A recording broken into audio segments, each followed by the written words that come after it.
Okay.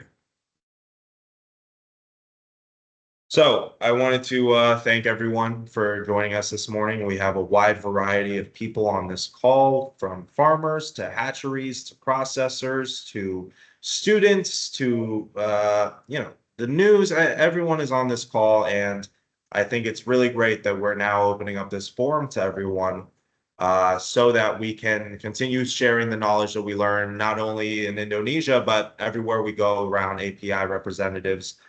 We see things that farmers are doing. We see things that hatcheries are doing, and we want to make sure every level of the value chain has the information necessary to give them the best results. So really, it takes everyone, and I want to thank you all for participating and listening, because I think that with our guest speakers today, we have a lot of good information that's going to be shared. So let me get my PowerPoint out here, and we can get this started.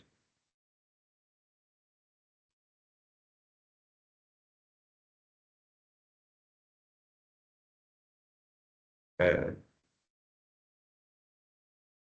Then Barry, let me know how this looks once we get in presentation mode. Still, yeah. All right. It's already Good. on presentation mode. Yep. Great. Great. So, as I said, we're with API. My name is Robert Pearl. I'm joined with our API representative, Barry, and we have a couple guest speakers. And so this is our API Shrimp Farmers Seminar for Indonesia. So today we're really going to look at maximizing profits for farmers and making sure that when you get to the end of the harvest cycle, you're giving yourselves the best opportunities to see profits, because ultimately that's what everyone needs, and that's what it comes down to. If you're not making money farming, you're not going to be farming for long. It's a pretty expensive hobby, but we'll keep it moving. So the first slide that we are going to look at, it'll move. There we go. So I wanted to dig in a little bit on the breeding program that we offer, API. So you guys have a little bit of a background on that. I think I saw 60% of people on this call have not had any experience with API, which is great. That's exactly what we want. We want to be sharing this information with those who don't know. And so the next time we have this call, you can be part of the other percentage, and we can just continue learning together. So basically a little bit on this slide here, right? It talks about our breeding program. So API, we prioritize the highest survival rates, and then we select for the growth. So we believe that if you have an animal in your ponds, the most important thing is that that animal makes it to harvest. If it dies early due to disease or stress or whatever, you're not going to make any money doing that. You need biomass at the end of harvest. And so oftentimes what we see are the shrimp that have the fastest growth rates, oftentimes do not have this high survival rates. And that's not going to be acceptable. So that's really what we put a lot of our focus on. And we are able to do this because we have this high genetic diversity back at our facility in Florida, right? So we can look at animals and say, hey, this works really well in this location with low salinity. We can say, okay, who was that animal's mom? Who was that animal's dad? And then we can look back in our own data. And the next time you guys order and say, hey, I want more API in my ponds, we can say, all right, let's look at the data. This animal performed well the last time we sent it, so we can send more from those family stocks. And it's finding the margins like that that really give farmers the advantage, because now they're putting an animal in the ponds that they know does well for their exact environment and their exact systems. So for us, we're constantly looking for the animal that displays the highest survival rate. And eventually, the more that we do this, the growth rate comes with it. And I think the last 2 years, we've seen extreme growth in this section. It used to be the thing API had a sort of misnomer about it, that they didn't grow fast. Now we're seeing the animals are coming out and they're hitting the same ADGs that are at least comparable to some of the other genetics on the market. But we are, of course, still pushing that high survival rate. That is what differentiates us, and that's what you're getting when you put API in your ponds. So a little bit about the API Dragon line, and I'm going to bring in Barry in here as well, so he can give you a little bit of update on how that Dragon line is doing in Indonesia. But as you see here, right, we've been doing over 2 years of trials throughout Asia with this Dragon line, and we are beginning to see very good results. Specifically, we have Thailand highlighted up here, where a couple months ago they saw extreme heat, high, it was low salinity in the ponds, a lot of disease, and we saw a lot of crops that were failing. Luckily, the API of all the ponds stocked in Thailand during that time period, we only saw 2% go down that were marked as a loss at the end of the harvest cycle. So API is really showing off the strength over there, and Thailand is an environment that we see that it's similar to a lot of other places out there. So when we see good results here, it gives us confidence that when we go to Indonesia, hey, we can see it because we have the same good results in similar environments over here. So you guys should be able to produce something similar. Barry, I don't know if you want to start talking a little bit about the Dragon line and how they're doing in Indonesia right now. Yeah, as people know in Indonesia that we start from two products actually from our resistance, and then is now is some have dragon, some have high figure, and then the result we know that we have a very fantastic result, and then spread to other people, other area, start from Lampung and then west side of Indonesia, and also ever try in the east part of Indonesia, central now, and then where is when we coming first there is a disease challenge there, and then yeah we don't say that we are the best, but looking so far so good, and then now there is a yeah some area is getting harder of the environmental, but we hope to continue to support our farmer to have a best result. That's why we make this some seminar that we can share to each other. So basically, we have two guest speaker that I hope that this is will give a insight and enlightenment to all of us. So there is a insight that we can try, but on the genetic side, we do our best that from every result or every report that every problems that we face, that we make a note and then we make information back to the back home to Florida, and then we examine and then we hope that we can do better and support Indonesia. I think this is all, Robert, for the beginning. Perfect. Perfect.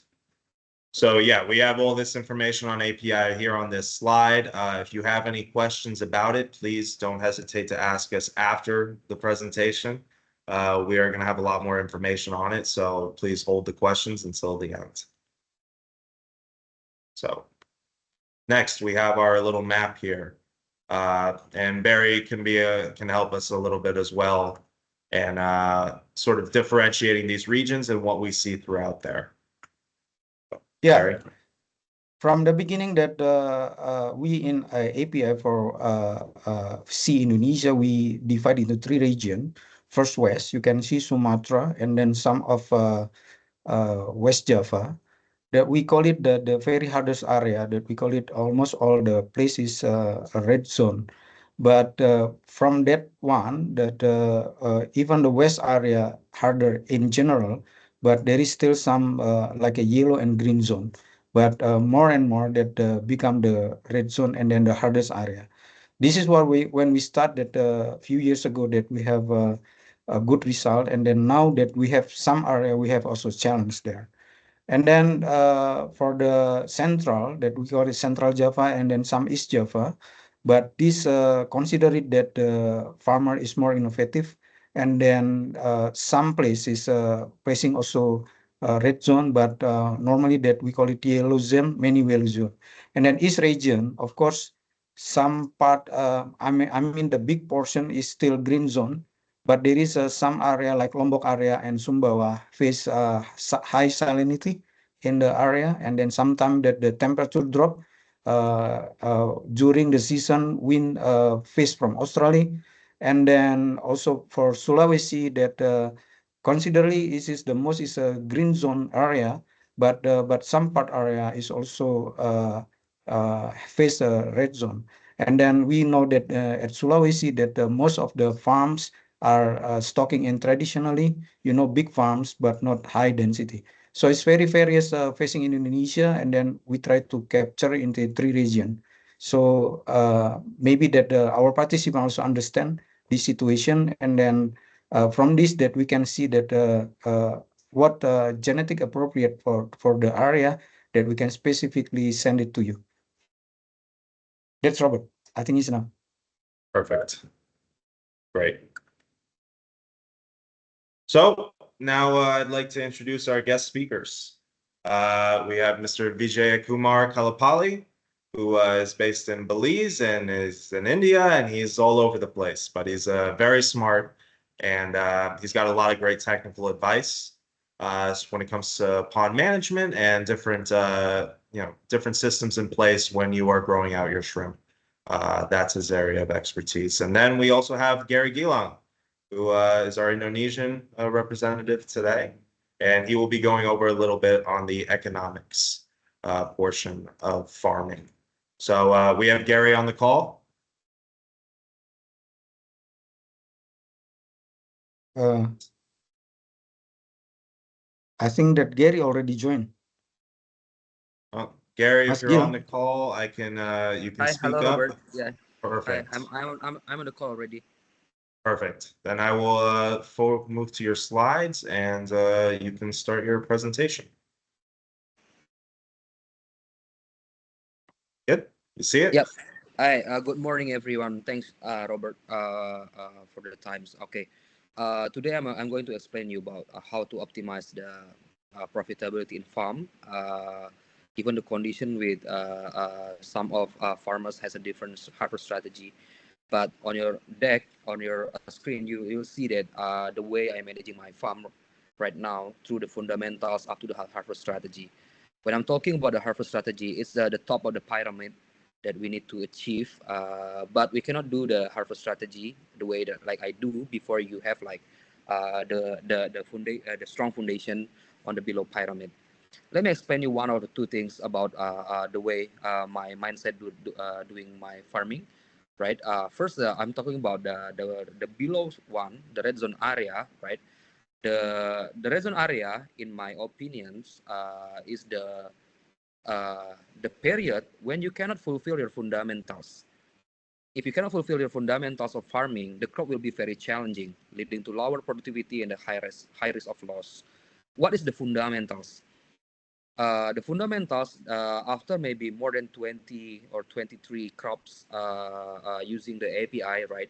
The most important fundamentals that I observe in my area and some others area that I manage the farm. For information, I'm doing farming in West Indonesia, mostly in West Sumatra, Padang area.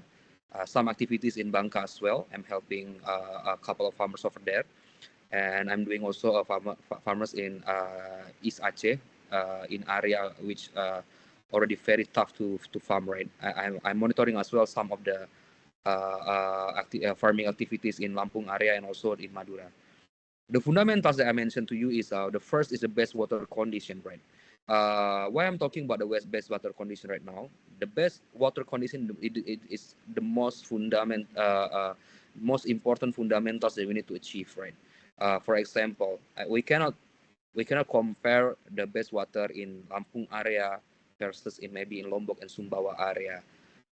If you want to get the same quality of the best water, possibly you need to invest a lot of capital expenditures to do the water treatment so you can achieve the same quality. There is no guarantee you will achieve the same, right?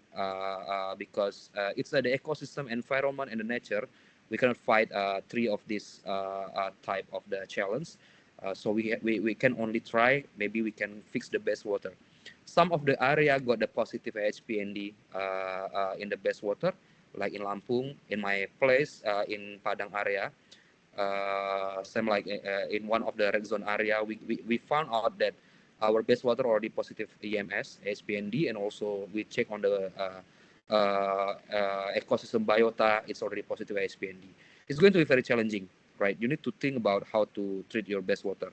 Maybe more reservoir, or maybe you want to do a lot of filtration like Vietnam does in its country. So the best water is very important. So I put the red one for the best water. You cannot fight the same fight with people in the east area if we don't have the best water. It's going to be very headache and also challenging. I don't say that it's going to be impossible, but it's going to take a lot of resources, maybe capital expenditures included over there. Maybe you need to change the construction, a lot of filtration, or you put a lot of production costs through disinfectants, maybe probiotic and those kind of things. But different best water will give you different challenge. Second one is the pond construction. The pond construction is very important. You cannot compare the good pond construction versus a very bad pond construction, because it's going to be it's going to give you a lot of challenge if you don't have the right pond constructions. I understand why a lot of big farmers maybe in the east area pay very expensive consultants maybe and contractors just to make sure they will have a good pond constructions. So it's going to be very important. For example, some of the pond in my area, Padang area, they could only put the water level up to maybe 90 centimeters or only 1 meters. The carrying capacity is lower compared to the ponds who can achieve the water level up to 1.5 meters, or maybe 1.6, or maybe 2 meters. So the pond construction is very important. Some of the area in Indonesia, in my area, they don't have a good pond construction. Even they don't have like maybe a good shape of the ponds. So maybe the centralization of the sludge also is very difficult. So it's going to give you challenge as well. Number three is the infrastructure, right?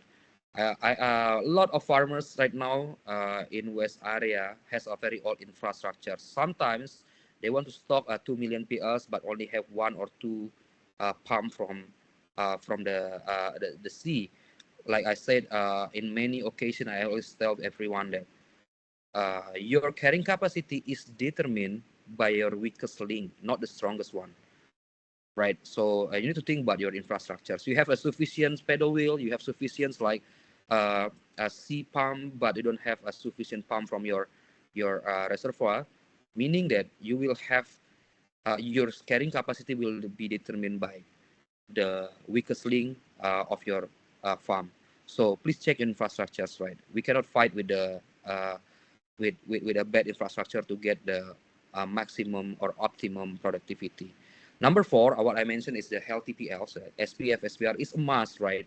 If you experience bad PLs, right, from the hatcheries, maybe it's already contaminated by a lot of the parahemolyticus, maybe it's contaminated by EHP spore, maybe it's already positive ASPND, maybe a white spot, and this kind of thing. It's going to be very challenging. Based on my experience in the last 20 crops that I experienced, right, regardless whatever you put on your ponds, right, to fight the disease that already contaminate the PLs is going to be very difficult. Yes, sometimes you still make money, but it's not going to be optimum. There are a lot of challenges, mortalities. Sometimes you miss the blind feeding because a lot of PLs just died in early stocking, and maybe it's already died. It's dying when it arrives to our farm and those kind of things, right? So healthy PL is a must. That's where we demand the hatcheries to play part of it over here. I don't believe everybody say that it's unhealthy PLs. We can fix it in the farm, right? I've been trying it with so many trials, with so many costs that I put, right? We got like a bad PLs when we do the PCR. It's already positive. It's only about the time. Maybe DOC 10, 12, 15, 20, 30, regardless of the time, is going to be dropped, and we'll start losing the money. So we work very hard, maybe for 130 days just to get the break-even point. It's not good, right? The last one, the focus that I need to show is the manpower. Why I say the manpower? The good fundamentals, other fundamentals, without the good manpower is going to be very challenging, right? There is no one who do your SOP. There's no one who do your surveillance. Maybe regardless how good is your standard operating procedures, without a good manpower, it's going to be very difficult. So when do the farming in my site, right, I do all of due diligence from these 5. First is the best water, construction, infrastructures, PLs. You do the scoring, right? You do the PCRs, right? bring the PLs to the independent PCRs. Sometimes you want to check the fibrous colonies in the gut and also the hepato. Yeah, you have to do all the things. And the last one, we manage the manpowers. You do these five fundamentals, right? I think the crop will be in safe quadrant. I said the crop in the safe quadrant. It doesn't mean that it's going to be very fantastic result. No, but you at least you are on the safe quadrant. You can jump into the better quadrants, or you can slip into the loss the red zone area. After we fulfill these fundamentals, right? The second one, the most important ones, right after the fundamentals, is this SOP. Some of you may be questioning about why I don't put the SOP on the fundamentals. In my opinion, the SOP, different SOP could result the same, but the same SOP could result difference in any other area. I take one example. Exactly the same SOP that did by my friends, my very good friends. He made more than 70 tons per hectares in Lombok, right? He brought it the SOP into Banyuwangi, right? He even struggles to survive DOC 30 with no change on the SOP, all the same. Even with my own SOP, right? In the 1 pound, we got 35 tons per hectare. In other ponds, only 20. In other ponds, we failed. So that's why I tell you, right? SOP is not a part of the fundamentals. It could help you, but without the good fundamentals, it's going to be challenging. And the second one we need to think about when we already have the fundamentals is the efficiency. What do we call the efficiency? The FCR is important, right? The electricity is important, right? The manpower is important. Don't do we need to adjust our efficiency, right? Don't do things like silly. And what I mean with silly, the first thing is that we spend in DOC1 like we will achieve the best result in the world, right? So there are a lot the mistake in the farmers, mainly in the electricity. It's DOC10, it's already full pedal wheel, right? So check your DO. If your DO is enough, then don't add the pedal wheel. That's what we do, because stealing profitability from the efficiency is easier than getting the profitability from the stream harvest result. You never know your harvest result. Sometimes it's good, sometimes it's bad. But efficiency, it will give you edge into the profitability. And the third one, we're talking about additional nutrition. Maybe you put a probiotic, chelated minerals, antioxidant, acidifier, everything like that you put. I don't put this kind of nutrition in the fundamentals. Without the good fundamentals, based on my experience, sometimes it doesn't help. Your probiotic doesn't help, your minerals doesn't help, your antioxidant doesn't help, your acidifier doesn't help. If you Yes, it helped to delay the disease, but we are still on the lost quadrant, right? So I don't agree if we put all of this in the fundamentals, right? So fulfill your own fundamental first, yeah. You need to fulfill your fundamentals first, then you do the second pyramid, SOP, efficiency and decimal nutrition. Then we are talking about the fantastic crop yields, right? The fantastic crop yields. We cannot do like in the bad base water, bad pond construction, bad infrastructures, contaminated PL, no good manpowers. Then we use a probiotic from the XXX. We think we solve everything. No, that's the fact. That's the reality we need to face right now, right? You have the fundamentals, but you don't have the good SOP. Yeah, you still get a good result, but not a fantastic one. And on the top level, right, we are talking about following the theme of this seminar is the optimum profit. When you do your fundamentals, you have very good fundamentals. You have a good second pyramid, SOP, efficiency and additional nutrition. Then let's talk about the harvest strategy, right? This is what I will drill down today, the harvest strategy. And I'm talking to you, right? Don't think about the harvest strategy if you are firefighting in your farm, your stream dying, right? You're losing your biomass and this kind of thing. No, you need to fulfill first fundamentals and the second fundamentals, and we talk about the harvest strategy, right? If you have these two pyramid, right, fundamentals and also the second fundamentals, then we are talking about how do we manage our harvest to optimum the profit, right? Yeah, if we are applying a good harvest strategy, we will have an edge on the bottom line. What I mean with the bottom line is the profitability. We will go down into the second slide, Robert. Okay, this is I'm taking one of my data, right, that I collect from one of the farms that I manage. Let's the harvest strategy comparisons, right? Let me tell you about one thing, the hard truth, but it's a very important for you guys, right? This harvest strategy can only be achieved when the fundamental are met. Like I said earlier, don't think about the harvest strategy if you don't have the fundamentals. You are firefighting to save your streams. Maybe your streams dying, your plankton crash. You cannot circulate your water, right? Your people didn't do correctly your SOP, right? Your infrastructure doesn't support. Sometimes you pedal wheel off, your pump gone, right? Don't think about the harvest strategy. Just make sure that the fundamentals are met first. That we are talking about the harvest strategy. Assuming the fundamentals are met, right? Now we are talking about the harvest strategy. If you look at the below charts, right? It's the actual example how the same farm using two different harvest strategy can achieve different profitability. But I normalize the price to avoid the bias between the two crops period. So when we talk about when we compare this farm, we use the same price, so we can see the the comparisons, right?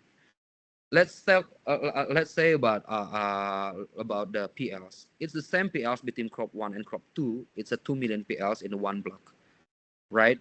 The blue one is the crop 1, and the orange one is the crop 2. So we can compare side by side, right? The genetic is the API high figures we use. The crop 1 has the FCR 1.75. It's maybe for some of you is very high, but for me, I don't care. Money first. And the crop 2 got the FCR 1.51. So in terms of the FCR, crop 2 is better. Survival rates, crop 1 is 92%. Right, it's the standard of the high figures in the good fundamentals farm. And crop 2 is 99.3%. To be honest, I normalize the survival rate, right? Because you know that mostly our API high figures survival rate exceed hundreds, but it's not normal for a lot of people in other areas, right? So I normalize. We took it after I normalized, I found out the survival rate of the crop 1 is 92% and crop 2 99.3%. Again, crop number 2 has a better result on the survival rates. Let's see the size when we do final harvest, right?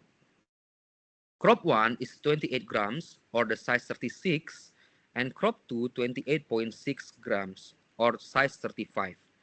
From all the three indicators, FCR, survival rates, and also the size in the final harvest, crop 2 perform better, right?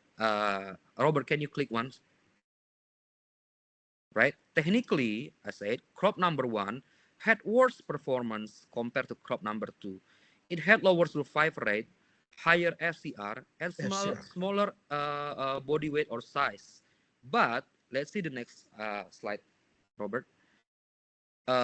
Below are the comparing the harvest result. Let me compare the harvest result. Right? Crop number 1, partial 4.3 tons, and crop number 2 4.8 tons. Crop number 1, partial 2, 4 tons. Crop number 2, 5.5 tons. Crop number partial 3, number 3. Crop 1, we don't do partial 3, but crop 2, we do partial 5.9 tons. And the final harvest, crop number 1 has 39.6 tons, and crop number 2, 27.6 tons. Total tons or kilograms that we have between crop number 1 and crop number 2 is 48 tons versus 43 tons, right? The harvest price, partial 1, crop number 1, 65,000, crop number 2, 57.6, partial 2, 72,000, and crop 2, 64. Partial C, no, no partial 3 for crop number 1. Crop number 2, 71.8. The final harvest, even crop number 2 has a better price, 79,000, but crop number 1 only 77.800.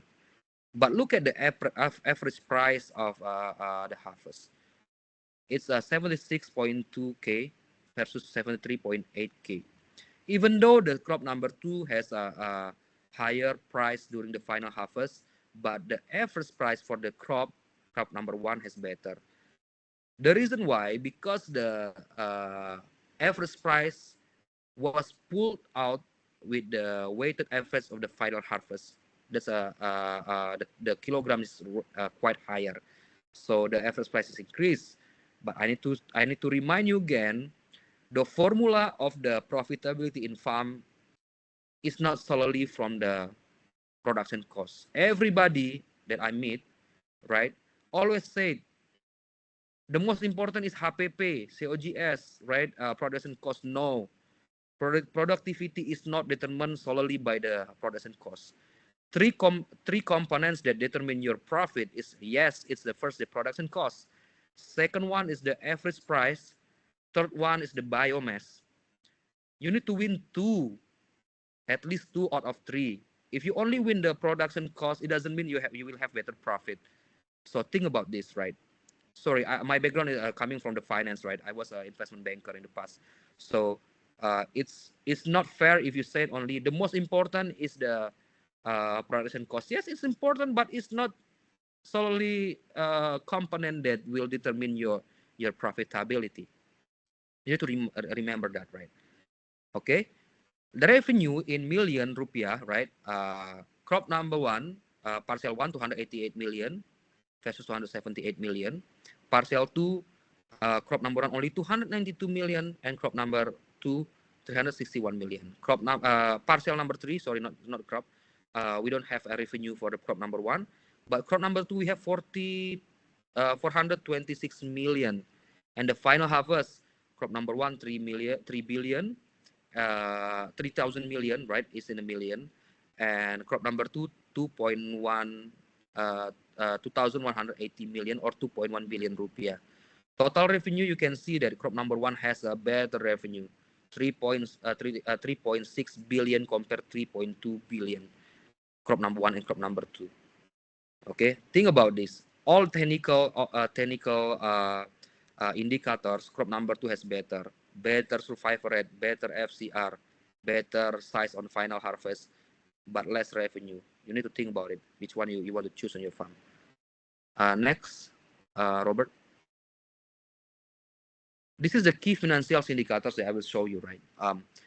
Crop number 1 has higher total revenue, has higher total feed cost, of course, because it had worse FCR, and had higher total production costs, and total production was higher by 300 million. It's huge, right? But see the EBITDA or the operating income, it produced better profit compared to crop 2, right? Worse survival rate, worse FCR, smaller size, higher feed costs, higher production costs, but better profit. So I just need to remind you guys, the production cost is not the things that will determine your life. No, you need to think about the revenue. You need to think about the biomass, right? Revenue meaning that you have to break down between the average price versus the biomass. So let's talk about the production cost afterwards. Okay, go ahead, Robert. So look at this comparison between gap between crop 1 and crop 2, right? Positive meaning that crop 1 has higher. Crop 1 has a higher total revenue, 490 million. Feed cost 278 million higher. Other total production cost 27 million higher. Total production cost overall has higher by 305 million. But the profit is higher by 114 million.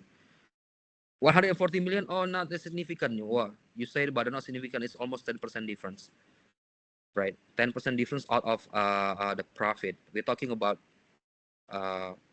significant difference, because the same period you get 10% higher of the profitability. So meaning that yes, it's significant for me. Okay, go ahead, Robert. Yep, this is my last message to you. Financially, despite crop number one having worse technical indicators, it achieved better result on the bottom line. Bottom line meaning profitability, right? It's up to you to decide which strategy suits you best. My strategy is not for your strategy. You know better your farm, right? You know better your area.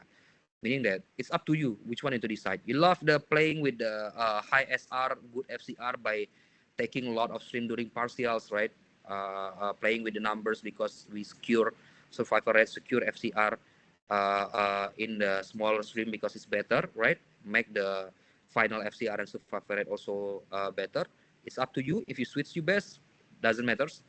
You do you're on farm. You know better, right? And assess the fundamentals aspect of your farm, right? It's a very important, right? Don't think about I have a very good nutrition on my feed. I have better probiotic compared to others. My minerals is the best, and we are talking about what, right? My SOP is the best. Try to bring it to East Lampung, right? Try to bring it to the Pasena, bring it to Bangka area, right? See whether your SOP still works or not, because the fundamentals are different over there. Try to bring maybe Unmedan area, right?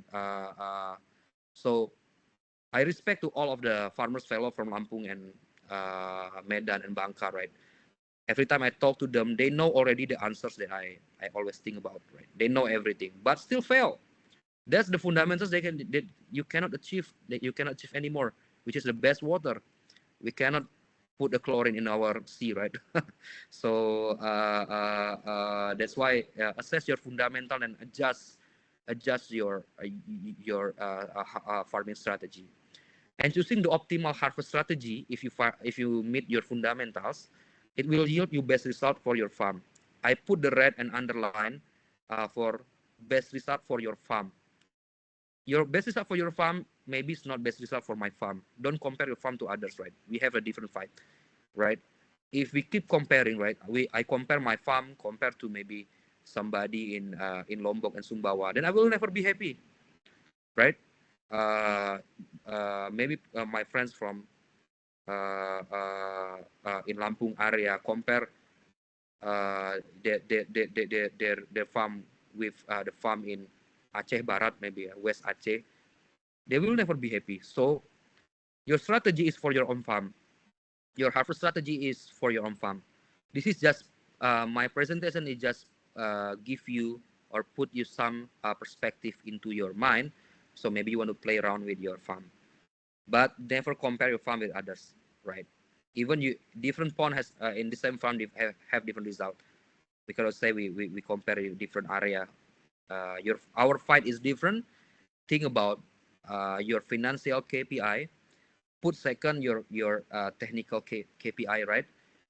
For me, number one is the profitability. Second, let's talk about the survival rate, FCR. Maybe we're talking about the size and this kind of thing. But number one, if you do your farm correctly, we're talking about the profitability.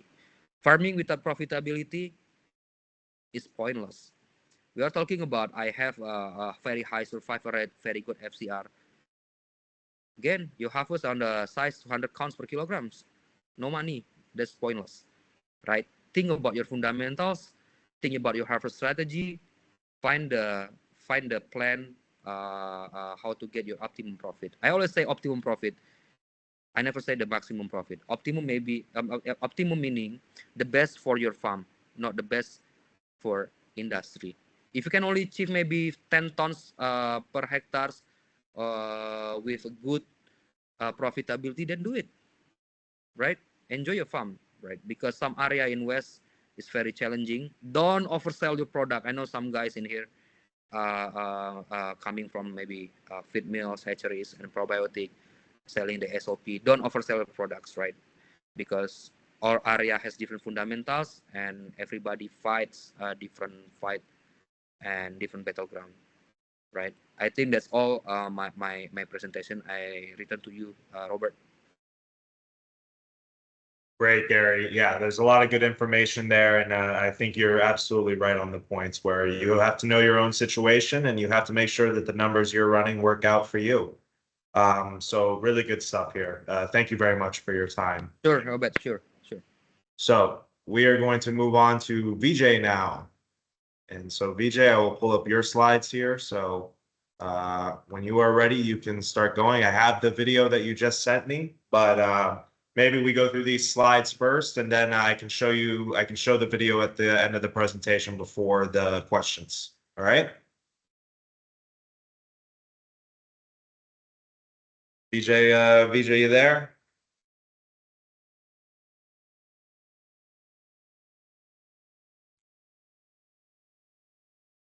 Barry, we got VJ on the call still?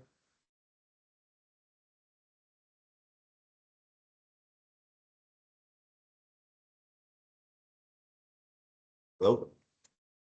You all can still hear me, right? VJ, you there? You muted. VJ, I don't know, maybe it's me, but I can't hear you.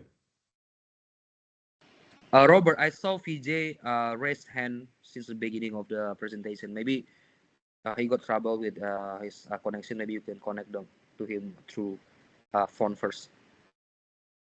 All right. Well, let's see. He just dropped out, so maybe he'll drop back in. Maybe we can see the video first before. All right, VJ, I believe you're back in.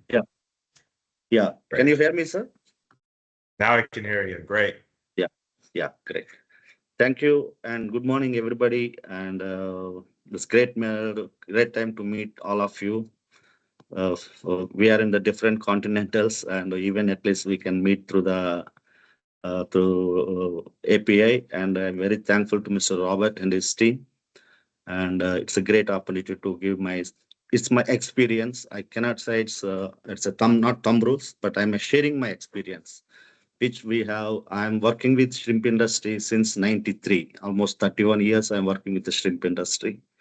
So I have worked in different geographical locations like Asia, Africa, and American country. Presently, I'm working in Central America. It's called Belize. So just now I gone through Mr. Gary's report that everybody is getting harvest, but the harvests are not profitable. So there is a thin line between success and harvest, success and profit. Everybody should understand what is success, what is profit.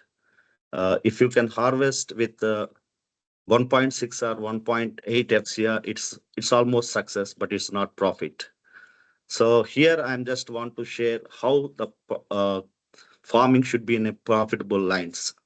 The main thing, what I gathered information from our team, Indonesian team, that most of the shrimp ponds like 1,000 to 1,300 square meter ponds, and their harvests are different harvest size like 10 grams, 15 grams, and 28 grams. So there is a 2 or 3 partial harvest, and there is a final harvest. So if you can calculate the average price per the average production and average body weight, that does not gives much profitable. When you're compared, already Mr. Gary has given the presentation on the profits and all. I don't want to go through the thorough to that line. Mainly where we are losing the things, but everybody can comparing that last 3 months or last some years, we had very good profits. Now our profits are getting less. Here we have to understand the every input costs are getting increasing every year, like feed and other chemicals. But the market price are still in low lines. So how we have to overcome these issues? Mainly, we have to understand what is our pond dynamics. That is the most important factor we have to understand. The first thing I would like to discuss with the temperature factor, how influence the entire global shrimp farming area. from the last 10 years, if you can observe that average water temperatures are now recording more than 32 degrees temperatures. That is the most worst factor for the shrimp farmings, because particularly Indonesia, our stocking densities are high, like 150 pieces to 200 pieces density. So the feeding rate also going to be very high. That means your nutrient levels are very high. At the same time, the temperature factors and the nutrient factors both are going to be coincide with this scenario. That what happens, the generally we can call chlorophyll alpha. In the plankton, we can say the chlorophyll alpha. The chlorophyll alpha is more dense in the present scenario because of the high light intensity and high radiation situations. Your algal blooms are generating like anything in the system, sir. First of all, everybody should understand the algal densities are very high from the last 3 to 4 years. If you are comparing with the algal densities, our algal densities are very high in the present scenario, particularly when tropical zones like Asian trop. We are all shrimp farming, most of the shrimp farmings under tropical zones. The radiation is very high from the last several years. This influences the high photosynthesis rate in the system, and the blooms are getting more dense within the short time, like 50 to 60 days. Our blooms are dominating the entire scenarios. So what happens? The blooms are very high with the high feeding rate and high density with high vigorous aerations. What happens? Generally, there is a key factors we have to observe that for the successful farming, the main key factor everybody should understand, the pH is the key factor, sir. That depends, that decides your farming profitability or loss. Particularly when your pH at midday, like between 1 o'clock to 3 o'clock, midday, I mean afternoon 1 o'clock to 3 o'clock, what is your pH indications? That is the most important point. Everybody should understand this kind point because during the high algal blooms and the high aeration system, we are throwing the carbon dioxide out from the systems. Can you go to the next slide, sir? The pond itself, sir. Know your pond. Yes, sir. Understand your pond. So this is our basic, your pond structure and basic visibility we have to understand. Phytoplankton is very key factor for the production. So first of all, everybody should know the primary production is a key factor for the secondary production. Secondary production is nothing but shrimp production. Primary production is nothing but phytoplankton density, sir. With this high radiations and the high feeding rates, and when we are taking the water, we cannot 100% say it's not 100%, it's zero free organic loads. So your inlet waters have organic loads, your feed has organic loads, and this phenomena creates, and we are using lot of probiotics in the system, sir. Generally heterotrophic bacteria, probiotics is nothing but heterotrophic bacteria. The heterotrophic bacteria, the major function in the world, the major function of a heterotrophic bacteria is decompose the organic loads and release the ammonium and carbon dioxide, sir. This is a very favorable condition for the phytoplankton. So everybody should understand when you are applying more probiotics, everybody thinking that controlling the ammonia and the control animal health conditions, we are applying a lot of probiotics in the systems. That means you are encouraging the algal blooms directly because we are doing the open pond systems. You hear the open pond systems, there is no particularly autotrophic bacteria cannot makes a dominant role in the system.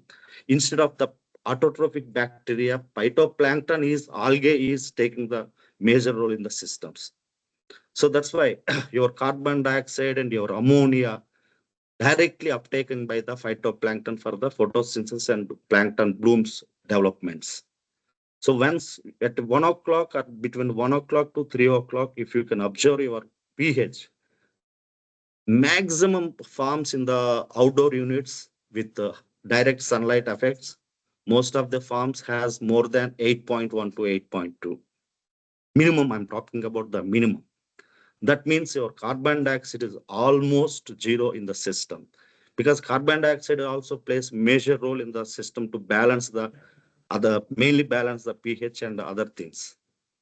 So whenever we observe any outbreaks like EMS or something like EHP, after plankton bloom crash, we are observing the major thing like EMS or EHP after plankton crash, because once the plankton crash means it's the equivalent to lot of organic loads in the system, and it creates most anaerobic, and it creates entire scenario makes into animals under the stress factor. So this is the major point we have to understand, that how the temperatures are influence our systems. Because everybody is saying that before 5 years, my farm was very good. And I make like 6 kg per square meter or 5 kg per square meter. But nowadays, many of the farmers in the world, outdoor units, are failing to produce. Compared to the previous years, our production was decreasing.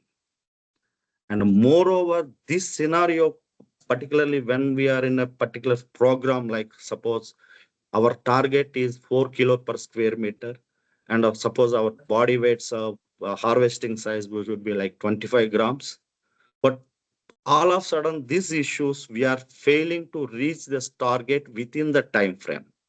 So that time frame, if you are failing to reach the particular target within the time frame, your profits will be losing. This is the main scenario what we can understand. The second more thing, sir, everybody is talking about nowadays. Uh, we are planning to harvest 4 kgs or 5 kgs or something, but that is completely depends upon your pond size. That is the most important factor everybody should understand. Your pond size is most important for your production. Suppose if you can you share the video, sir?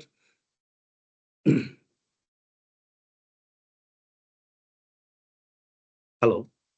Sorry, Vijay, could you repeat that? Can you share that video, sir, if possible? Yeah, let me pull that up now.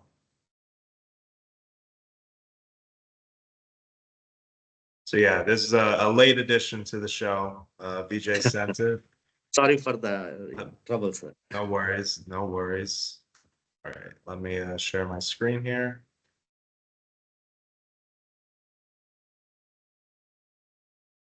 Second, guys. All right. So here is the video.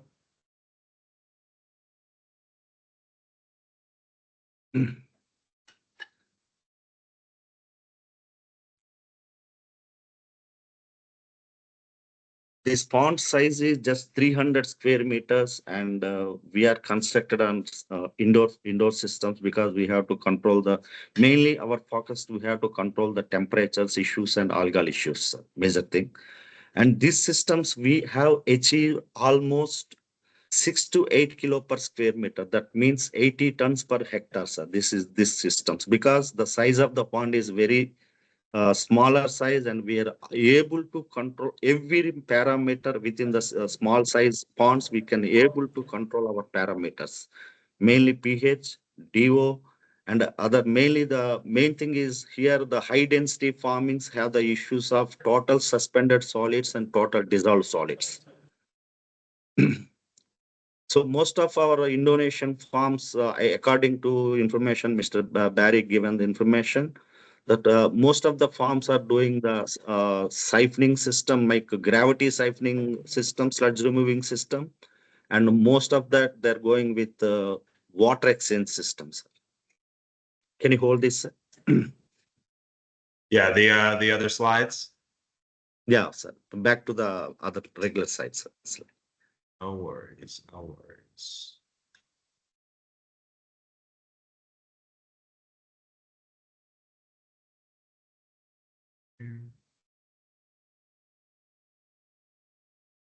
All All right, and BJ, let me know if this is in if we're in presentation mode now. Yep. There you go. Look good? Yes, sir. And according to Mr. Information by Mr. Barry regarding the how people are using the sludge removing process in Indonesia. So most of the shrimp ponds has the drain system. I mean, that means on the gravity forces, they're releasing the sludge to the particular, we're removing the sludge. And particularly the according to the recent observations and experiments and research, what we observed that through the gravity, we cannot remove sludge even not more than 40% because of the sludge age and the sludge thickness and the greasiness is more important for the operating the sludge. So that is the most important factor we have to understand. So morning I have discussed with Mr. Barry that they told that most of the shrimp farms has the gravity based sludge systems. But recently, I have seen one video that recently they have introduced a CDSS system or something they're using because of the gravity. They're taking the sludge through the gravity against the gravity forces, like they're using the siphoning process, like sludge pumps or other systems. That is the most advantage than the gravity issues because once we are feeling that through the gravity we see the sludge is coming very less time like some minutes like 3 minutes 4 minutes we feel that there is no sludge accumulation in the sludge area. But when the age of the sludge is more important, sir, when the sludge age is more getting more, it will become like a grease and it's become like very thickness. Sometimes that particular gravity forces cannot remove the all sludge from the center of the pond. That is the most important factor. And what I observed with the Jones wise, you have Mr. Gary has told about the Jones wise. Mainly green and yellow zones are low salinities and red zones are very high salinities according to his presentation. That is also one factor that every algal crash creates some anaerobic zones in our systems.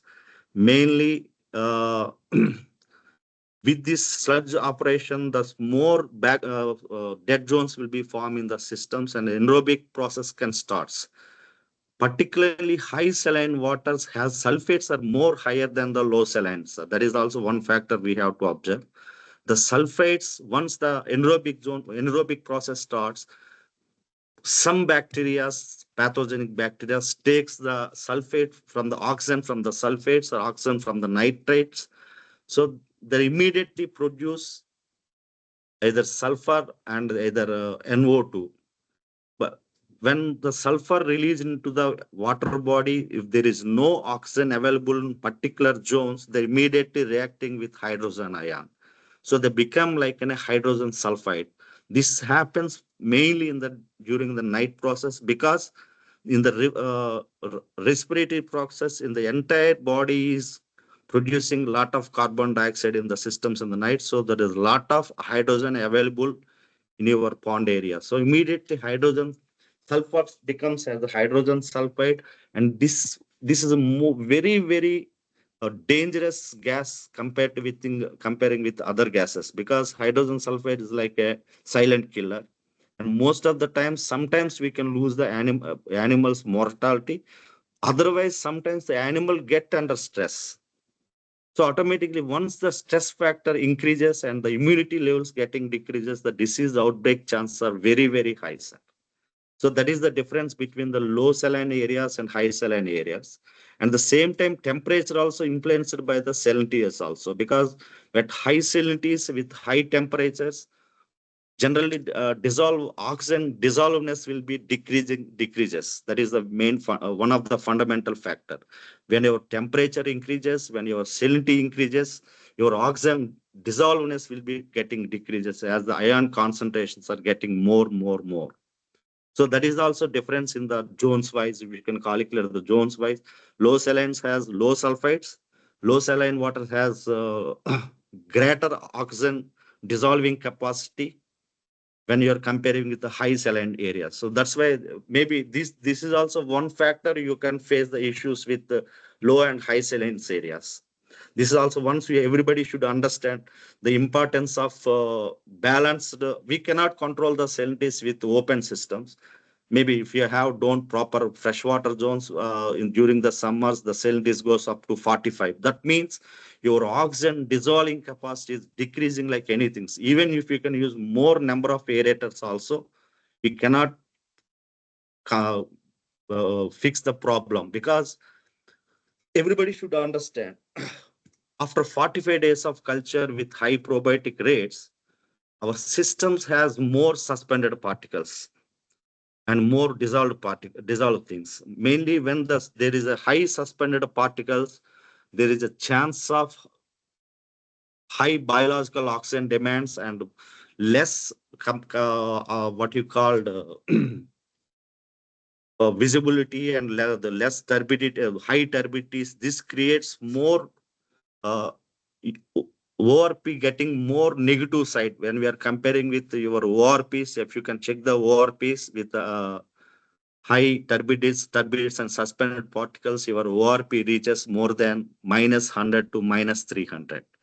This is also one factor that our systems getting failed within the short time. That means like within 45 days to 60 days, your systems getting more worse than the previous days.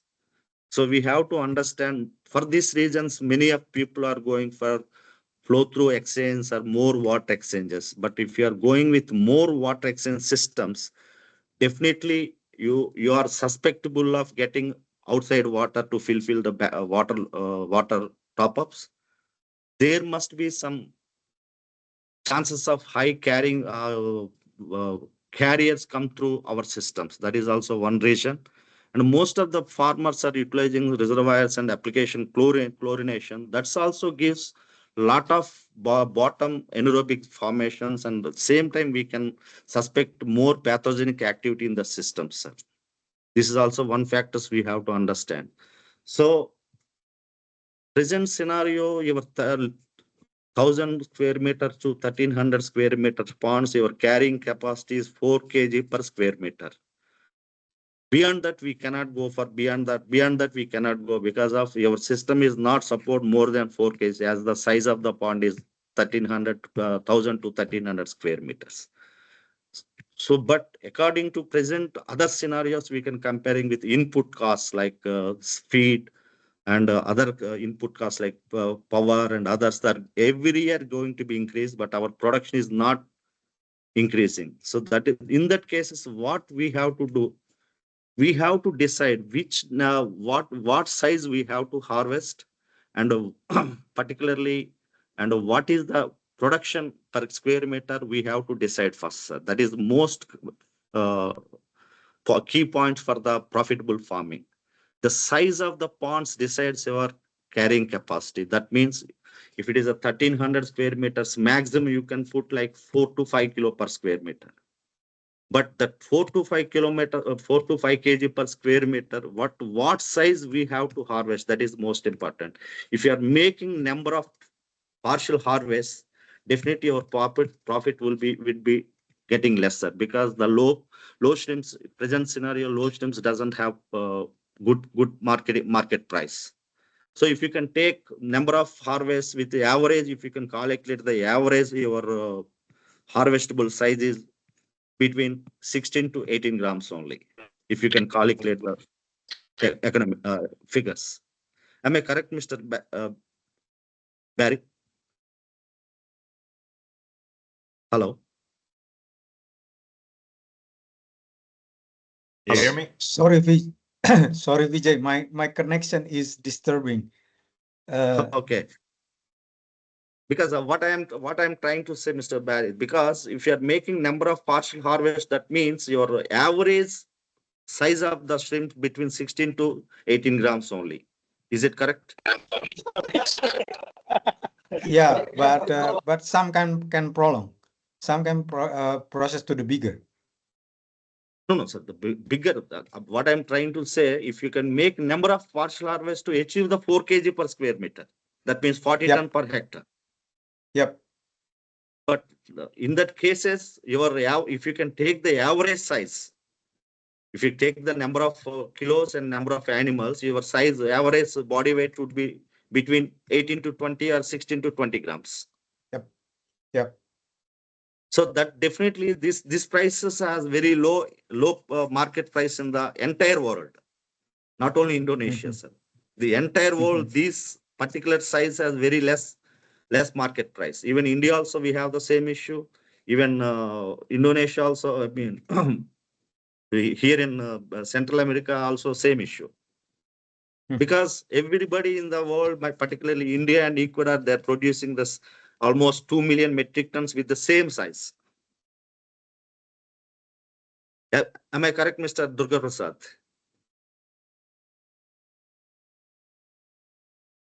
Prasad. So this scenario we have to understand what size we have to harvest. That is the most important, sir. So your pond size is more important according to your. That means your carrying capacity decides your size of the pond decides your carrying capacity. If the pond size is bigger, your production will be getting lower. If your pond size is lower, your production will be going higher. But even the production higher means not a big issue, sir. But what size we have to harvest, that is the most important. When coming to the main thing, particularly I want to discuss with the sludge issues according to what the importance of sludge we have to handle, how to handle the sludge. Because yesterday I have discussed with our team that they are telling same I'm repeating. Gravity sludges are not at all recommending, sir. Please understand, gravity sludge removal is not at all recommending present days, because you cannot remove 100%, even 40% of your sludge from the systems. That means your pond has more dead zones.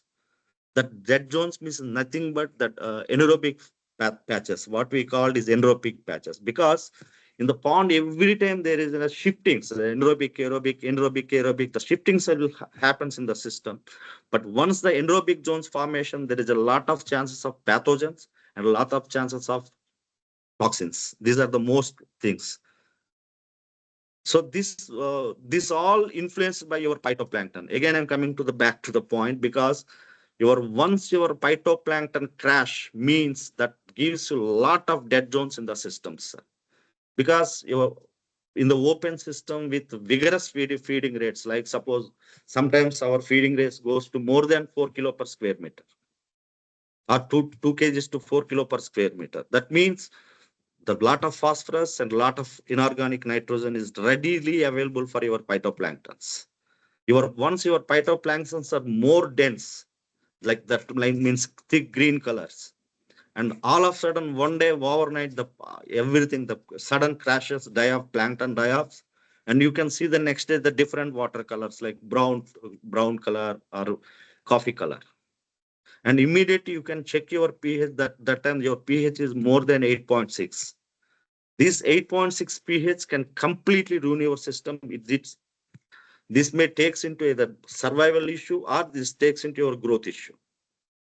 Because the profitability completely depends on the two factors only, sir. One is growth, one is survival. If the growth is good, the survival bad, your profit loss. If your survival high, if the growth is less, your profit is loss. So we have to balance the growth and survival like a train track.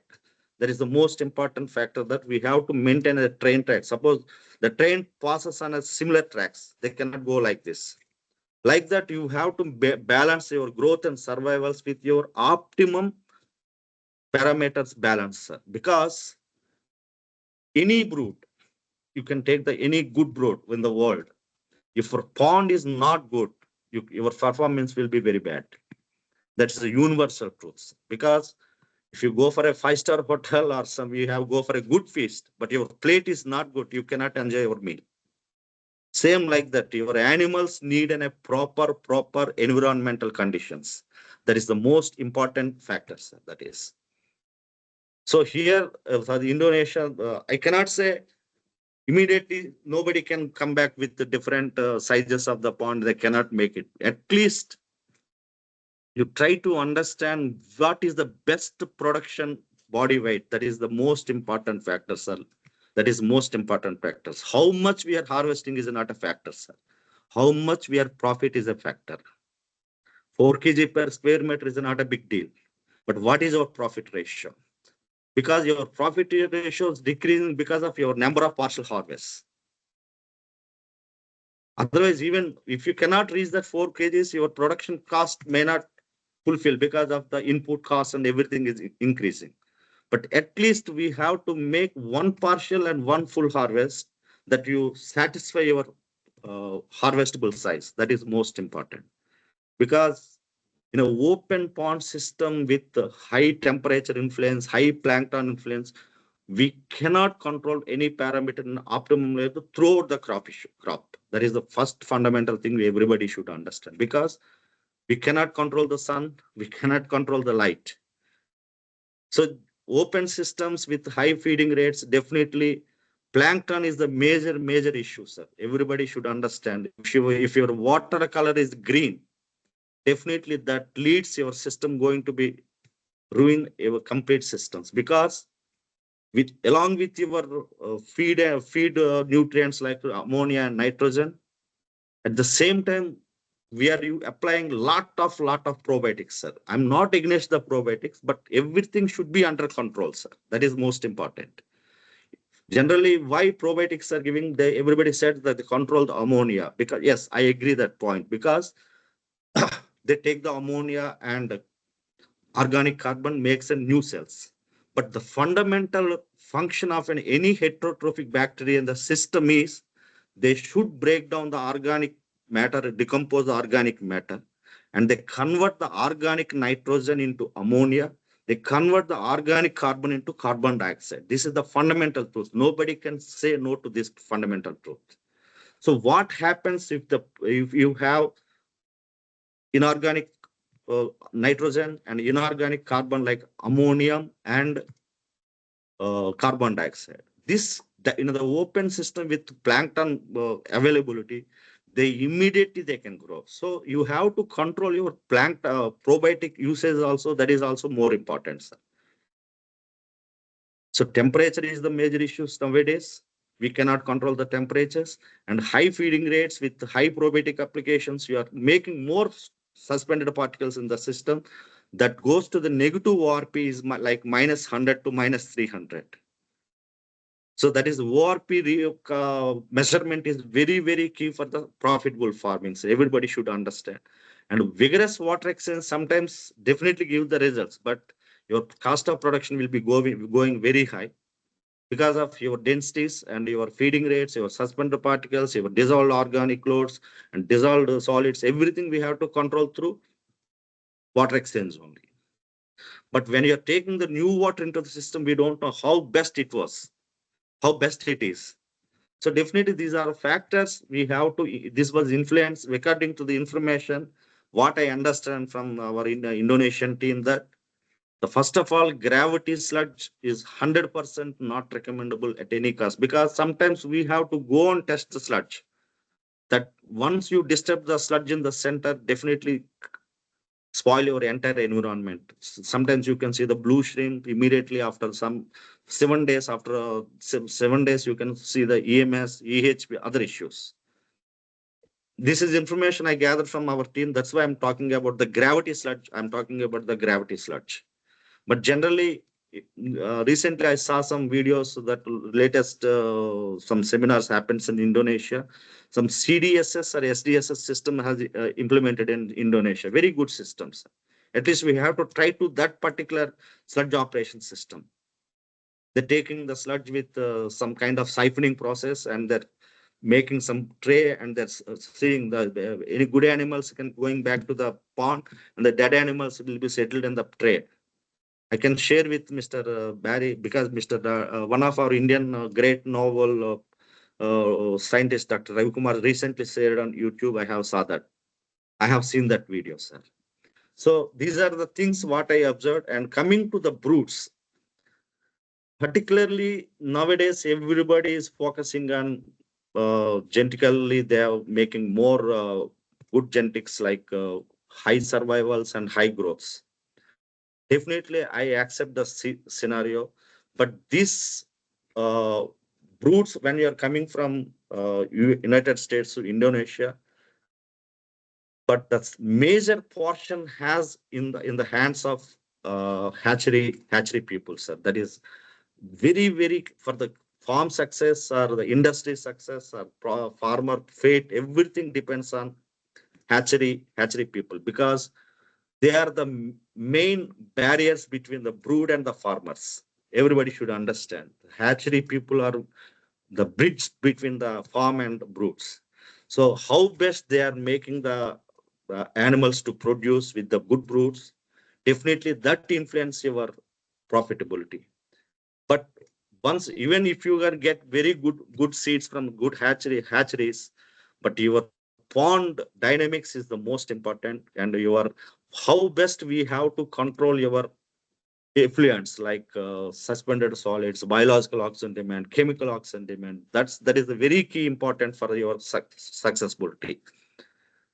So we have to understand, once we stock the seed, we cannot change your seed with you cannot give each animal, you cannot give the injection or vaccine. So one, the feed wise, we are best feeds available in the world. So these two things are okay, sir. But your pond is the major plays the major role for your profitability. Like must previous presenters said that fundamentals, the infrastructures, these are the major key things. So this is the general discussions what we have discussed here. But maybe next year I would like to visit personally Indonesia and would like to share some information on face to face. Thank you, sir. I think that would be a great idea, VJ. And thank you very much for the information and the presentation. It's all very well said. So we do have some questions here at the end. So I asked everyone who was attending to send some questions, some topics that they wanted addressed. And I don't know how much more time left we got on this thing, maybe 10 more minutes. So we can sort of go through these a little bit quicker. But yeah, I just want to get some thoughts from the speakers, from Gary, from Barry, from VJ, on these questions and topics that we got. So why don't we start with the first one, feeding programs. How do you approach them for optimized results? So if VJ or Gary want to take that one, I don't know. We'll start with you guys. So Gary?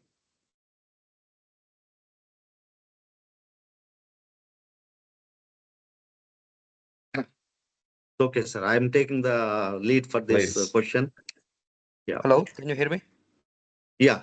Yeah. Mr. Gary, Okay. please. Gary. Yeah, I think the feeding programs, like for me is of course we need to adjust the feeding program based on our condition as well, right?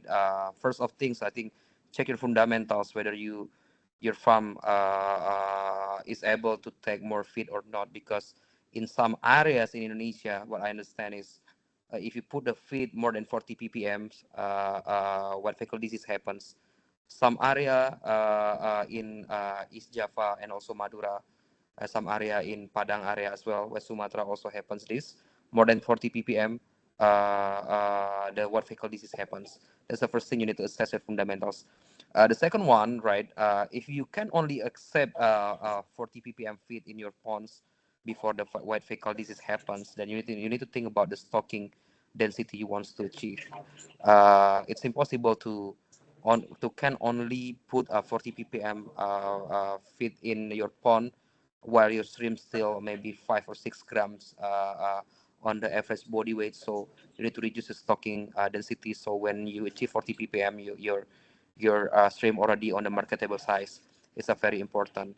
And the third one, I think, be very careful on your blind feeding, right? Blind feeding is not about giving the feed to the stream, but it's only about how broad or how wide the area you could cover with your feed, right? So be very careful. If you get Indonesia, normally we got the allowance, right? When you get a very high allowance, I suggest you not to put on the actual stream numbers or stream PLs on your pond, because sometimes there are a lot of mass of mortality during the stocking, right? And also on the travel with from the hatcheries to your farm.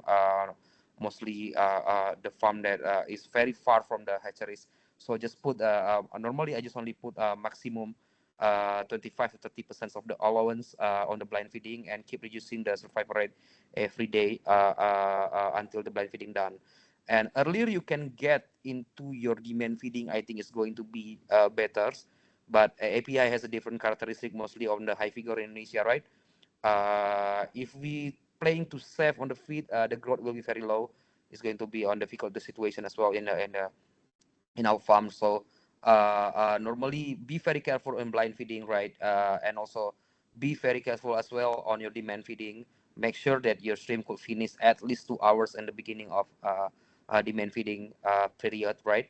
So monitoring your stream ADG maybe every 5 days or 7 days to make sure that you give the right amount of your feed. For the optimized result, my strategy is just give the stream whatever they need, right? Your feeding tray is very important in Indonesia because we don't give them ad libitum, right? We give them what they need. Don't be afraid to cut your feed, and be very worried to increase your feed, right? Don't put a feed in your pond like you want to harvest NDOC 40, right? Put a lot of feed like you want to harvest on NDOC 40. God will approve you, and you you will harvest maybe in DOC 35. So be patient, right? Follow what the stream wants or stream needs, right? Don't be don't putting a lot of it on your stream. Just put whatever they need. Put very tight monitoring on the sampling, weekly sampling, and adjust your feeding accordingly. And growth is not only determined by the feeding, right?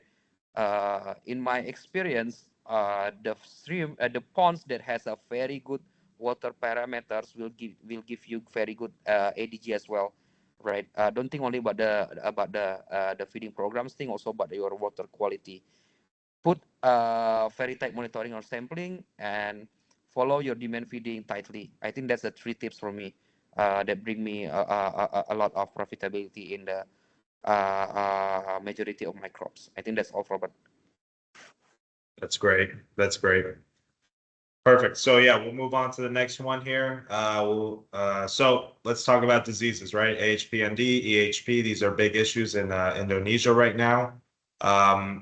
What is the best way for these guys to not only fight it after they've received it, right? Once it's already on their ponds, but preventative stuff. What can we do beforehand? Maybe VJ or Gary again.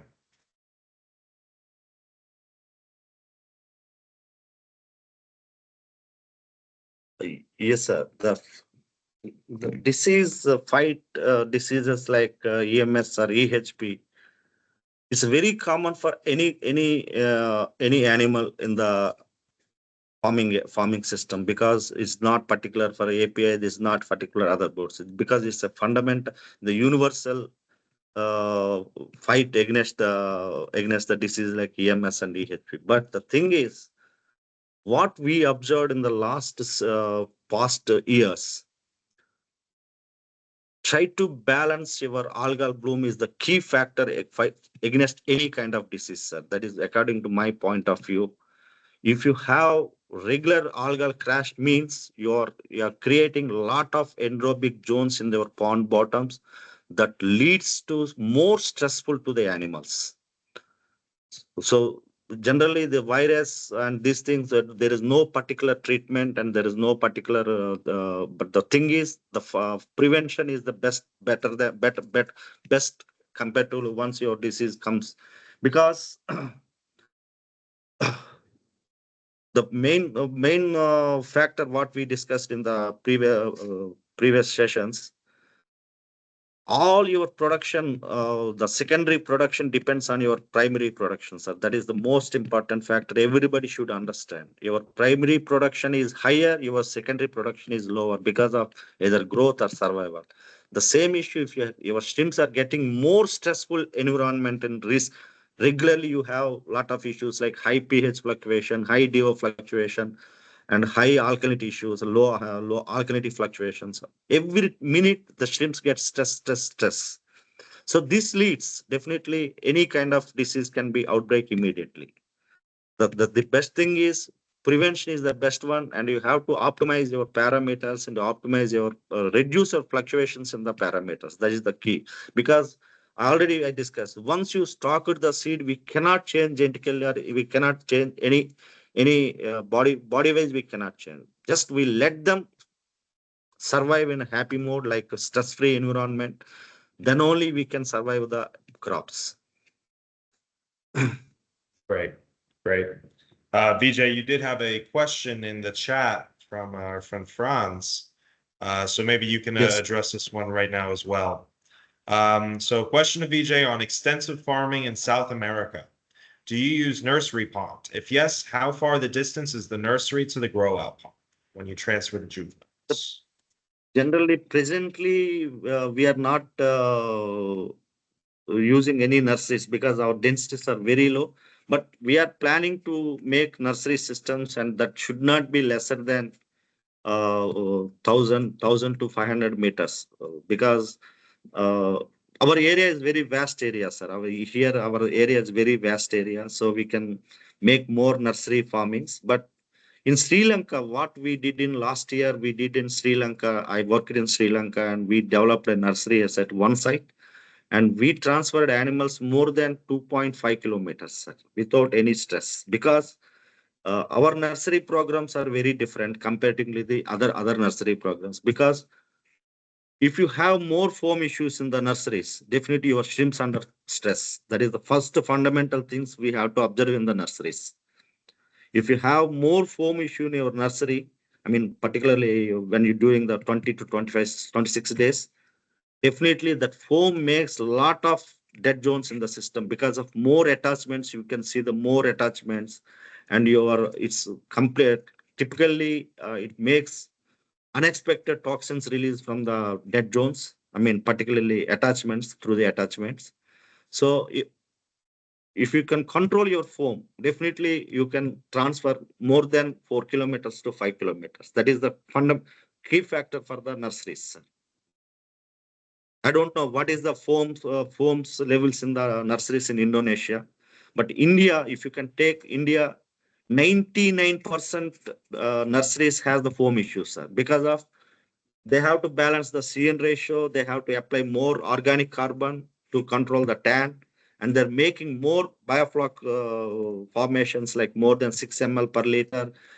Some farmers feels that 10 ml per liter is, but if you have more flock volumes, means definitely you have the more foam issues, and the flock can attach more spores, like even EHV spores also immediately attached to the flock volumes.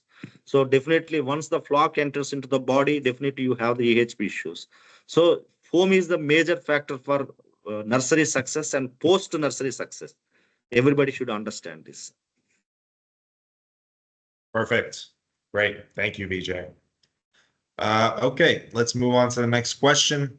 How to optimize the growth rate of API shrimp in ponds? Aside from water quality and seed quality, what factor really affects growth? Maybe Barry or Gary, you guys want to field this one? I think Gary will be the best answer for that. Will have the best answer for this. Yep. Robert, let me answer this question, right? How to optimize the growth rate of API stream in the ponds? First, think about this, right? Regardless of the genetic, some farmers still very crazy on the stocking density, right? They want to put like a 300 to 150 PLs per square meters, right? Of course, it will result different growth rate compared to the lower ones. That's we need to think. We need to be back into like the more fundamentals one about the stocking density, right? It gives you the different growth rate. That's the first one. The second one, I need to remind everyone, right? If you want to go fast, using the API heavy growth, so I don't think the right choice, right? If you want to go further, I think the API is the right choice. Think about it first. And the second one, the growth rate of APIs, I think the way I manage it first, have a very good fundamental first, right? So like I explained earlier on my deck, If you have a good fundamentals, then you can think further about your SOPs and also the feeding program and the harvest strategy and those kind of things, right? If you have the good fundamentals, then focus on the nutrition, right? I had a recent experience using a very cheap feed, right? And I have a control with a good feed as well. The growth rate is very different. That's why I need to tell everyone, right? The feed quality also playing role over here, right? We cannot say, we cannot deny that it has roles on the growth rate. The second one, right? Giving more feed doesn't mean you will have a better growth. Sometimes the water quality drop and stream is very on the very stressful condition. The growth is gone, right? Just to make sure that you give a good feed quality in the right amount of the required. You need to think about your feed tray every day. Read your data, feed tray data, 4 times a day, maybe over 50 days. So you 200 times reading your feed tray, you will know the needs of the stream for the feed, right? And also don't think about always think about this, right? uh, Growth only coming from the nutrition and also the good quality of waters. Achieve these two, you will get the growth, right? We use the high figure right now. We always achieve 35, 32 counts per kilograms right now, with no issue, right? In the healthy ponds. By doing what? Not different. Just maintaining the good water quality, and make sure you use the good feed quality.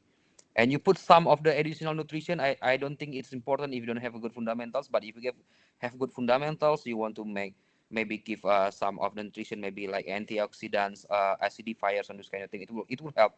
It will help. But don't put anything of this if you think about if you don't have the fundamentals.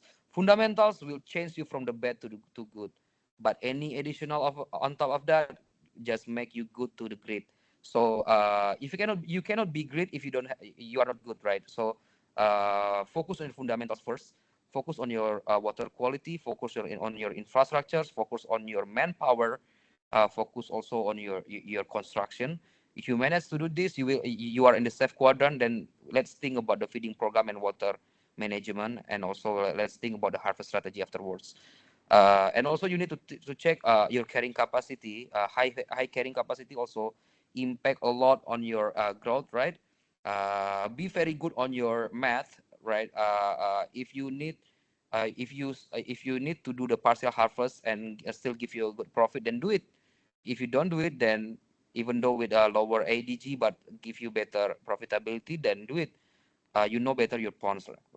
So the good fundamentals, good feeding programs, and water quality will give you good growth. Just choose your feed and nutrition carefully. Don't go with the option of the cheaper one, right? The raw material is going high. How come the feed is still cheap, right? It's a very suspicious for me. It's going to be the quality compromise. That's my opinion, Robert. Very nice, Gary. Thank you very much. So yeah, I know that we're already running a little bit over 5 minutes here, but we're gonna finish out these questions. And then yeah, I just want to let you all know that as we sort of get to the end here, but we're gonna finish these questions off, and then yeah, we appreciate everyone who has been on the call so far. So next question is, how have the API genetics improved the past couple of years, and what is the process for more continued improvement? I can handle this one. We already sort of touched on it a little bit earlier. But the genetics of the animal is something that has to constantly be monitored, and you have to constantly be putting work in.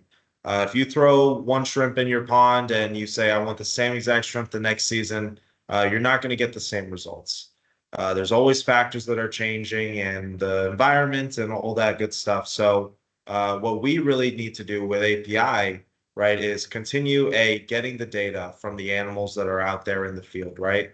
We want to supply the best animal for your exact situation. We can only do that if we know the data. So we need to know what sort of water you guys have on your farm. What sort of feeds are we using? What sort of feeding programs are we on? We can help with all that stuff. So the genetics, of course, are going to improve the more that we keep investing into it and keep doing the work, which is certainly our plan. We are never going to stop doing that. but also the process for continuing supporting you guys, supporting the farmers and the hatcheries. You know, we are a very on-hands team. So the support that you're going to get to keep facilitating the improvement, that won't change from us. So that's a little bit on that, and we can move on. So the next question, is it true that the ideal API post-larvae require feed pellets with longer water stability? Additionally, for the feeding program, is it more suitable to use an index-based approach, or should the feeding rate be lower or higher than the standard? So big question here, a lot of different points. Gary, VJ, Barry, open up to you guys. Whatever in there you want to tackle first, please go ahead. Okay, again, I will ask Gary to answer it, and then maybe can combine with the question from Prasad India. Be my guest, Gary, because you feel the real experience with this. Yeah. I think that's a basic, very important question about the water stability, right? For me, in my opinion, right, regardless of what genetic you use, you need to use the feed with a good water stability, right? Regardless the genetics. So we cannot compromise with our water stability, right? So check your feed, do some research. It's very easy, right? Putting your feed on your water, maybe in a bowl or glass. Then you need to check. But specifically for the API, right, the behavior is quite different because I'm managing also the fast growth and also the API, right? API, it's slower, but your genetic improved in the last 1 years. It's a bit quicker right now. But yes, with the eating slower, you need to have a very good water stability. You don't have a good water stability on your feed, then you need to think around, right? Sometimes we need to switch with the auto feeders, but be very careful on auto feeders because doing auto feeders is not only about setting the timers and also the rotation and those kind of things. It's all about how you managing your feeding tray behaviors and also the molting behaviors. You need to adjust on your auto feeders. But for me, if the temperature is going down, sometimes also the stream coming into the pre-molting, molting, and the post-molting period when the feed intake is lower, or the same feed intake but need lower to for the stream to eat.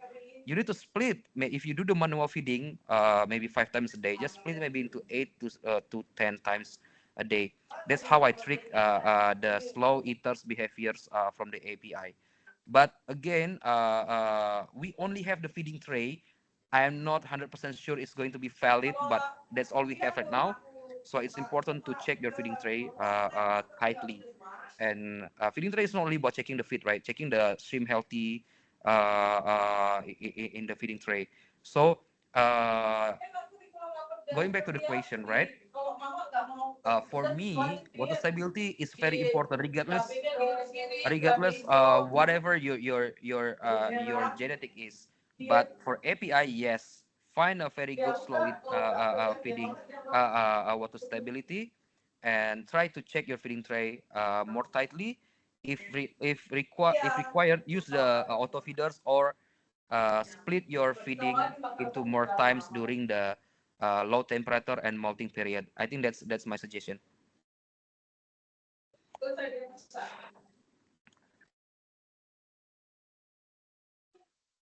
Sorry about that. I had to pull something up here. Thank you very much, Gary. Yep. So we have a couple more questions left. And I just want a friendly reminder, I know we're at the end here. If you're not speaking, please have yourself on mute so that the speakers can, speak. All right, last question here. Am I able to try API in my ponds in Indonesia? Barry, I think this one is suited for you and I. Yeah. Of course, that you can use, and then you can contact me. What is the closest area that our hatchery customer do it? And then here, we also invited there is our customer here, hatchery customer. I mean, So maybe you can contact me or text me, and then I will advise you which the closest area that you can get. And then yeah, also that we would like to help that the farmers. That's why we are here. That we help each other how to get success with the API. Because from the beginning, speaker and then of course especially Gary Gilang said that it is the behavior is quite different, but it's not different so much. But but because this small difference, that you need something that to handle it, because we don't want you to be shaken or you be to be confused with using API. That's why that maybe provide you with some information that our customer already face it and already experienced it. That our aim is you got to be success. Of course, you can try. Then we have to provide that any area that in Indonesia can available API. That's just, I think that is the answer. Perfect. Perfect. Perfect. All right. This last question about growth rate, based off of intensive ponds, it looks like it got cut off a little bit at the end there. Um, Gary, VJ, do you have anything you want to talk about as regarding intensive, the intensiveness of the ponds or growth rates associated with it? I think Gary, and then there is a also question from Mr. Suprapto. Maybe you can combine this the issue Sure. that yeah. Yeah. All right. Let's Be see. my guest, Gary. Oh, Be okay, my okay. guest. Okay, Pak. And For the VJ, growth of rate, course. You be. let me answer for the growth rate first, right? The growth rate right now, heavy growth in my pond, right? It's not 100% the same, but majority, right? Growth rate based on the how intensive my ponds, it depends. When you say the intensive, how intensive you are talking about? I know one farmers do the research in Indonesia doing like 500 PLs per square meters, right? Of course, that's a very intensive, 200 PLs per square meters or 100 to 150, 130 PLs per square meters. It's going to give you different results. But I always use like around 130 PLs per square meters. We achieve 100 counts 100 counts per kilograms less than in 70 days, because 70 day sampling we achieve maybe around 80s to 90s counts per kilograms, and we have we do the first partial harvest in the 95 or up to 105 DOC. It's around size 50s to 40s counts per kilograms. So that's my ponds performance with the survival rate still above the 100. That's the growth rate in my place. It's not as fast as a fast growth, of course, right? If you want to go fast, you buy the wrong PLs through high figures, right? But you want to go far, I think this Humvee could provide you and entertain you with a good experience. That's my answers. And the question from Pak Suprapto, right? If you want to achieve 2 3 times crops per year, right? To be honest, it's not my game plan, right? 2 3 times for me. Of course, if we achieve 3 times, we can only achieve the DOC maybe 90 to hundreds. But I don't do this because the size of the stream is not on the optimum size that I want to sell into the market. I love the longer period of the cultivation because it reduce my cost. First, reduce my PL cost and cleaning ponds and also the chlorine and those kind of things for the preparation. I only want to crop per years because based on my calculation, it gives me more profitability. But if you could go to 3 times, it's going to be better. But I think it should go to the fast growth one, right? I think API also has the fast growth genetic as well. So you can go with 3 times. But for me, if you have healthy stream in your pond, why be in rush to harvest, right? Squeeze the juice, right? Get the optimum profitability, right? If my stream still live on my pond healthily, So I think I want to grow it into the best profit that I could achieve, instead of repeating my my crop or cultivation, and I need to reset as well and face the new risk of the EMS once again, face the risk of the early disease and those kind of things. For me, if you have a good and healthy stream, squeeze the juice. Don't be in rush to harvest, right? Because I seen so many a different mindset compared to what I have in my mind. When you have a healthy stream, you want to harvest it as soon as possible. When you have a unhealthy stream, you want to hold it until like forever. So I have different mindset. If you have a healthy stream, I will squeeze the juice. I will try to get money as much as possible. I don't want to be in rush to do the harvest. I think that's my answer, Pak Berry and Robert. Yeah, Very maybe nice. I Perfect. can add Perfect. That all right, Vijay, you first. I get I 100% accept with Mr. Gary, because if you have good water condition, if you have healthy streams and they're growing good, there is no need to rush and harvest the streams. You can grow more and make it a bigger stream and get the more bigger profits.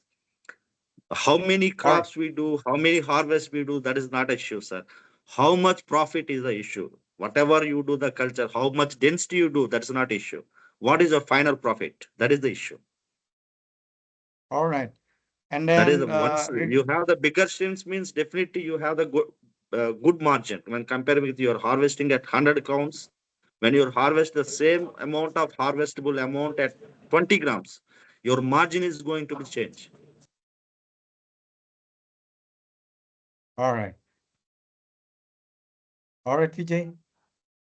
Okay, maybe I add some more that when yeah, Gary and I very close friend, and then I visited his place already, I believe 3 times, and then make a long discussion, and then so far what I see is sometimes that we only see the technical side, we forgot about to see the money side or fund side or financial side.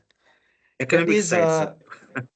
yeah, the economic side. That's why we present Gary here to make another different. Yeah, one of ponds, big ponds, ever invite Gary to explain about this also.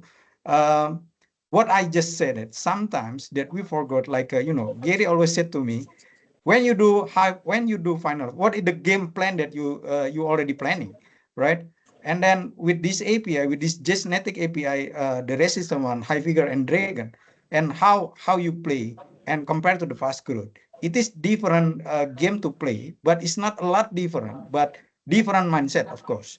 And then for me, it's simple. Sometimes the economic rule said that when the margin revenue meet the margin cost, it's time to harvest. Because if you go further than that, if the margin cost still higher than the margin revenue, don't do harvest. So that is related to the what Gary said. He want to squeeze the juice until the margin cost meet the margin revenue. I think that is from me, Robert. Great, great, great. Well, this was a lot of good information. And again, I want to thank our speakers, Gary and VJ, for hopping on the call and sharing their knowledge and information with us. It takes a village, right? And farming shrimp is hard enough as it is. So the fact that we can have these outlets to share information and to ask questions, API is going to continue providing this for Indonesia. So this is our first event, and let me get to the last slide here. So thank you from us at API and VJ and Gary. Thank you guys. So Thank you, sir. yeah, we're going to be doing this in Indonesia going forward, and we're going to do it in other countries as well. We'll be able to bring on different speakers and stuff. So this should be a great tool and a great session that we keep adding on. And we'll get all this information out there throughout the value chain to the people who need it the most. So again, I wanted to thank everyone for joining and participating. This will not be the last time we do this, and I will see you all the next time. Thank you all. Thank you, sir. Thank you, Thank you. everyone. Bye. Thank you, everyone. Thank you, everyone, to join it, and then we will do it continually. And then please provide that we will inform you. All right. Thank you. Great. Assalamualaikum.